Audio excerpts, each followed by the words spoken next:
कोपरगाव तालुक्यात अवैध वाळू उपसा करणाऱ्यांविरोधात तहसील प्रशासनाने पुन्हा एकदा धडक कारवाई करत कठोर पावलं उचलली आहेत।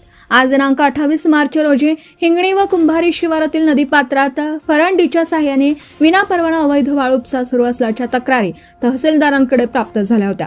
या तक्रारींची गांभीर्याने दखल घेत तहसील पथकाने तात्काळ घटनास्थळी धाव घेत कारवाई केली। या कारवाई दरम्यान सुमारे 4 फरंड्या, दोरखंड आणि टायर असा मुद्देमाल जप्त करण्यात आला। तसेच काही मुद्देमाल घटनास्थळी जाळून नष्ट करण्यात आल्याची माहिती प्रशासनाकडून देण्यात आली। ही कारवाई आज दुपारी 12 वाजल्यापासून संध्याकाळी उशिरापर्यंत सुरू होती। याबाबत अधिक माहिती नायब तहसीलदार चंद्रशेखर कुलथे यांनी दिली। आज दिनांक 28/3/2026 रोजी दुपारी 12 ते 12:30च्या दरम्यान माननीय तहसीलदार साहेब यांचा फोन आला की रावसाहेब आपण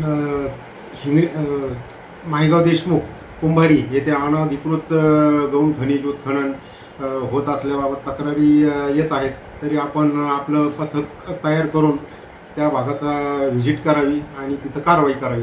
तर मग साहेबांचा फोन आल्यानंतर मी आमचं शासकीय वाहन घेऊन माझ्याबरोबर मायगाव देशमुखचे तलाठी, कुंभारीचे तलाठी, 2 कोतवाल व मी असं आमचं पथक तयार करून आम्ही सुरुवातीला कुंभारी व मायगाव देशमुख नदीपात्रात पाहणी केली असता तिथं फरांडीचे दोर वगैरे आम्हाला ते दिसून आले, काही टायर, मोठमोठेले दोर।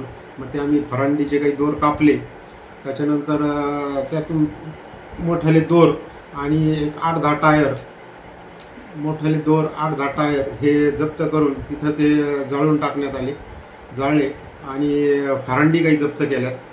त्या फरांडी जप्त करून एक ट्रॅक्टर बोलावला, फरांड्या त्याच्या साहाय्याने आम्ही त्याची मदत घेतली ट्रॅक्टरची, आणि ते तहसील कार्यालयात काही फरांड्या जप्त करून ठेवण्यात आलेल्या आहेत। त्याच भागामध्ये अवैधरित्या वाळू उत्खनन केली जाते आहे। याच्यावरती तहसील प्रशासनाकडून वेळोवेळी कारवाई देखील होते, परंतु पुन्हा एकदा वाळू तस्कर त्यातनं वाळू उपसा तिथं सुरूच आहे। त्याच्यावरती कायमस्वरूपीची कारवाई करण्यासाठी काही ठोस पाऊल उचलणार आहे? हो, यापुढे आमची कारवाई सुरूच राहणार आहे। की याच्या मागे गेल्या 1.5 ते 2 महिन्यापूर्वी मी स्वतः आमचं पथक तयार करून घेऊन गेलो होतो। तर अनधिकृत आपली फरांडी तिथून आम्ही जप्त केली, पोलीस स्टेशनला नेली, तिथं गुन्हासुद्धा दाखल केला अज्ञात इसमाविरुद्ध, आणि आजही मोठ्या प्रमाणात कारवाई केली। ही जी कारवाई आहे ही माननीय शिर्डीचे उपविभागीय अधिकारी माणिकराव आहेर साहेब आणि कोपरगावचे तहसीलदार महेश सावंतजी साहेब यांच्या मार्गदर्शनाखाली आमच्या पथकाने आम्ही केलेली आहे, आणि यापुढे ही कारवाई सुरूच राहील। दरम्यान प्रशासनाकडून अशा कारवाया होत असल्या तरी काही ठिकाणी छुप्या पद्धतीनं अवैध वाळू उपसा सुरूच असल्याचं समोर येत आहे।